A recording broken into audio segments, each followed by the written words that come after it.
बेमेतरा में श्री राम मंदिर न्यास समिति की जमीन ला अवैध तरीके से अंतरण करे के मामला में मंदिर समिति के पदाधिकारी मन कलेक्टर लमिल के ज्ञापन सौंपे हैं। ये मामला में सनातन समाज के सदस्य नीतू कोठारी है 5 दिन अनशन भी लगातार करत रही है। उनका कहना है कि मंदिर की जमीन ओला तत्काल वापस दे जाना चाहिए। वहीं सनातन समाज के सदस्य आदित्य सिंह राजपूत के कहना है कि मामला में कलेक्टर ला ज्ञापन दे के तत्काल कार्रवाई करे की मांग करेंगे है। पूर्व में जो हम लोग आंदोलन कर रहे थे कि श्री रामचंद्र स्वामी की जो बेमेतरा स्थित सिंघोरी स्थित जो भूमि थी जिसकी तबादला गैर कानूनी ढंग से की गई थी, जिसके संबंध में हमारे द्वारा ज्ञापन भी दिया गया था 29/9 को।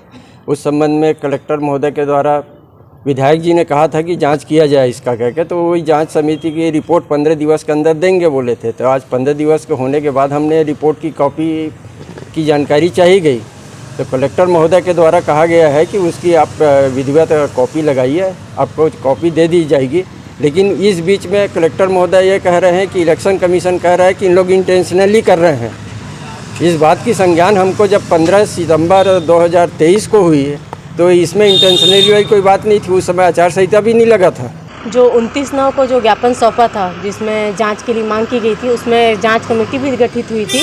उस जांच कमेटी की जो रिपोर्ट है उसके संबंध में आज आए थे, कलेक्टर को ज्ञापन सौंपा है कि हमें जांच रिपोर्ट प्रदान की जाए। सीधी सी संलिप्तता नज़र आ रही है। अब तो अधिकारियों की भी जिस हिसाब से कलेक्टर साहब बयान दे रहे हैं उस हिसाब से संलिप्तता नज़र आ रही है कि वो कह रहे हैं कि ये इलेक्शन टाइम में, जबकि राम मंदिर का मामला हमारे संज्ञान में 15 सितंबर 2023 को आया और आने के बाद तुरंत हम इस पर आवाज़ उठा रहे हैं। मंदिर समिति के सदस्य मन के कहना है कि मामला ला बिना विवाद बढ़ाए जितना जल्दी हो सके एक समाधान करना चाहिए। वही सब जन के हित में सबसे अच्छा निर्णय हुई। ब्यूरो रिपोर्ट उत्तलंघा न्यूज।